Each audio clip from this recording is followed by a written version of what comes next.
Hello and welcome to C&M Herbal Medicine Year 1. This is Ayurveda 4. So it's great to see you again. I hope you've been thinking about all your Ayurvedic ideas. We've been circling around. I think this is very much the way we're delivering Ayurveda to you, introducing concepts, coming back to these concepts, deepening these concepts, returning in a deeper way. So now we get to the final lecture in the series. We're going to be talking about herbal pharmacology. So we're really bringing things back to our core branch of knowledge, herbal medicine.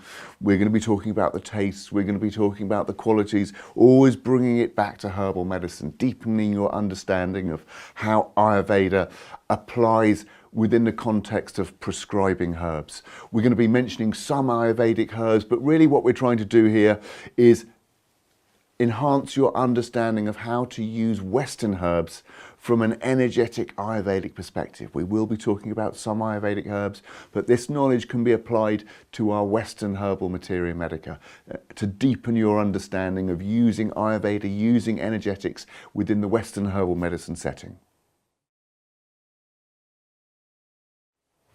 So the learning outcomes for this lecture. We're going to start by talking about prana. Prana is vital force. Remember, qi in Chinese medicine, vital force in naturopathy, prana in Ayurvedic medicine. It's this same deep underlying principle that all traditional medical systems have aspired to. And we'll talk about how prana applies within herbal medicine. Some really interesting ideas for us to just reflect on a little bit. Then we're going to talk about the pharmacology, these herbal medicines. We've talked a lot about food medicines. We've talked about the use of herbs within foods. We've mentioned a few herbs. We really want to home in on herbal therapeutics in this lecture. So we'll be talking about herbs in the context of the 5 elements, an idea you're very, very familiar with by now, this fundamental way of understanding energetics of the universe.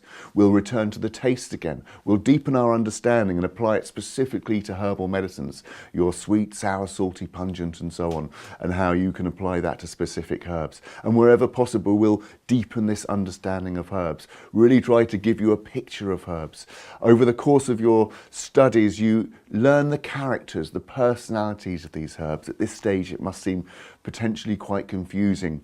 This 150 herbs that you know you're going to be learning about in Materia Medica. How are you going to understand? How are you going to get to know these herbs? It's all about repetition. It's all about deepening your understanding, getting to understand their actions, their qualities, their chemicals, and fundamentally their characters, their personalities.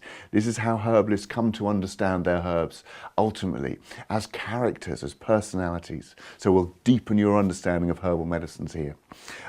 We'll also think about herbal medicine in terms of the qualities. We've referred to this before, but thinking about what herbs are heavy, what herbs are light, what herbs are cold, what herbs are dry, and so on. This energetic vision of the universe.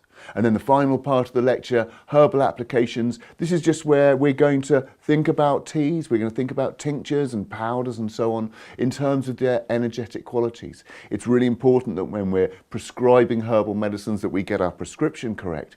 But how can the method of application support energetics too? Tinctures being heating, teas being hydrating, all of these things come together in energetics to create that balance in patients. So prana, vital force, qi, call it what you like, it's the same thing. We don't want to go into the esoterics of Ayurveda. I strongly recommend you do some background reading into that in Ayurveda and look at some of this deeper cosmology, the deeper philosophy of Ayurveda. It's not necessary to practice in an Ayurvedic way, but there's this idea that the first thing that was created in the universe was prana, this vital force. It's a concept that we've talked about, it's a concept you've learned about in your Chinese medicine lectures, it's a subject you've learned about in your naturopathy lectures. It's a very hard thing to define. What is this vital force? What is this prana that permeates the universe? The first thing, the underlying energetic matrix that lives kind of in the living world, that exists, that pulsates, that moves throughout the natural world, that's responsible for healing, that's responsible for vitality, that's responsible for balance.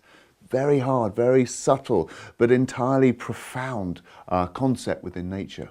And again, When you find something like vital force or prana or chi referred to in every traditional system of medicine, going back for tens of thousands of years, you know there's something here.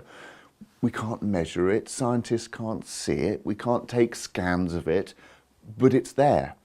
So a really interesting idea in Ayurveda is this idea that a lot of the healing that takes place when we use natural medicines, high quality organic foods, wild foods, seasonal foods, high quality herbal medicines, is that we're taking vital force into our body.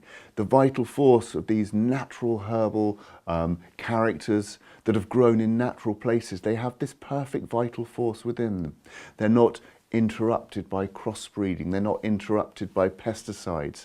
They're these pure expressions of vital force within nature.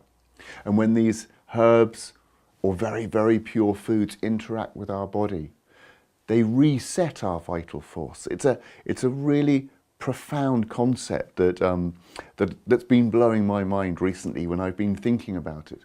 That just that contact between our physiology, the physiology, our vital force with that physiology and vital force of plants resets us. So we know that vital force, we define it as this self-regulating, self-organizing. Intelligent is a word that could be used to describe it, but it's not intelligent in the way our minds are intelligent. It's this kind of self-regulating, organizing, healing, harmonizing force in nature.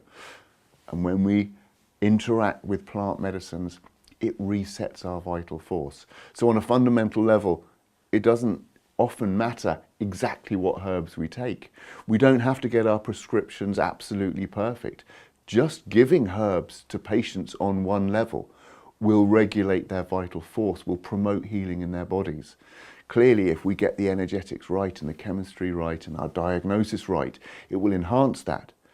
But just taking herbal medicines will reset our vital force.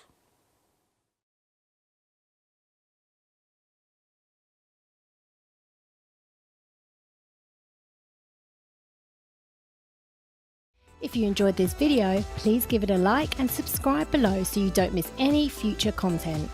To learn more about CNM or its courses, head to www.naturopathy-uk.com.